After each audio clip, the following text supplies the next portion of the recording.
आज यानी 1 अक्टूबर 2025 से नए महीने का आगाज हो गया है। हर नए महीने की शुरुआत में देश भर में कई नियमों में बदलाव होते हैं, जिनका सीधा असर आम आदमी की जेब से लेकर उनकी रोजमर्रा की चीजों पर पड़ता है। ऐसे में इस वीडियो में जानेंगे कि आज से देश भर में कौन कौन से बड़े बदलाव हुए हैं और इनका आपकी जिंदगी पर क्या असर पड़ेगा। 1 अक्टूबर से देश भर में कई नियम बदल रहे हैं। ये बदलाव सीधे आपकी रसोई की बजट से लेकर ट्रेन टिकट बुकिंग तक पर असर डालेंगे। सबसे पहले बात करेंगे आपकी रसोई की।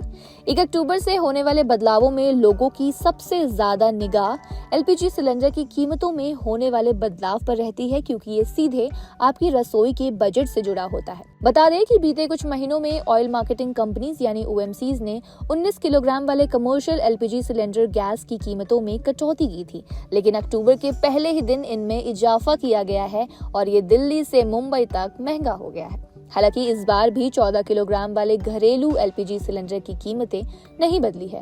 इंडियन ऑयल कॉरपोरेशन के मुताबिक दिल्ली में एक सिलेंडर की कीमत में 15 रुपए की बढ़ोतरी की गई है और ये 1580 रुपए की बजाय 1595 रुपए का मिलेगा। वहीं कोलकाता में कीमत 1684 रुपए से बढ़कर 1700 रुपए हो गई है। मुंबई में अब तक 1531 रुपए का मिलने वाला 19 किलोग्राम सिलेंडर अब 1547 रुपए का मिलेगा, जबकि चेन्नई में ये 1738 रुपए से बढ़ाकर 1754 रुपए कर दिया गया है। हालांकि इस बार भी 14 किलोग्राम वाले घरेलू एलपीजी सिलेंडर की कीमतें नहीं बदली है। दूसरा बदलाव है ट्रेन टिकट बुकिंग से रिलेटेड। अगर आप अक्सर ट्रेन से सफर करते हैं तो ध्यान दें, आईआरसीटीसी की वेबसाइट या ऐप से टिकट बुक करने के नियम बदल गए हैं। इसके तहत रिजर्वेशन खुलने के बाद पहले 15 मिनट में सिर्फ ऐसे ही लोग ऑनलाइन टिकट बुक कर पाएंगे जिनका आधार वेरिफिकेशन हो चुका है। फिलहाल ये नियम तत्काल बुकिंग पर ही लागू है, जबकि कंप्यूटरीकेटेड पीआरएस काउंटर से टिकट लेने वालों के लिए किसी भी तरह का कोई भी चेंजेस नहीं किया गया है। इसका मकसद टिकट एजेंट्स पर लगाम कसना है। इसके साथ ही हवाई यात्रा भी महंगी हो गई है। सितंबर में हवाई ईंधन में हुई कटौती के बाद अब फेस्टिव सीजन में कंपनियों ने एटीएफ प्राइस यानी एयर टर्बाइन फ्यूल प्राइसेस में जोरदार इजाफा किया है। बता दें कि एयर टर्बाइन फ्यूल की कीमतों में इजाफा होने से एयरलाइंस की ऑपरेटिंग कॉस्ट में बढ़ोतरी होगी, जिससे फ्लाइट टिकट्स की कीमतों में काफी ज्यादा बढ़ोतरी देखने को मिलेगी। चौथा बदलाव है यूपीआई से जुड़ा। यूनिफाइड पेमेंट इंटरफेस या यूपीआई यूजर्स के लिए भी अक्टूबर की शुरुआत बड़े बदलाव के साथ हो रही है। एनपीसीआई यानी national payments corporation of India ने बीते 29 जुलाई के एक सर्कुलर में इस बात की जानकारी शेयर की थी कि सबसे ज्यादा यूज किए जाने वाले यूपीआई फीचर्स में से पीयर टू पीयर यानी P2B कलेक्ट ट्रांजैक्शंस को हटाने जा रहा है और ये 1 अक्टूबर 2025 यानी आज से लागू होने वाला है।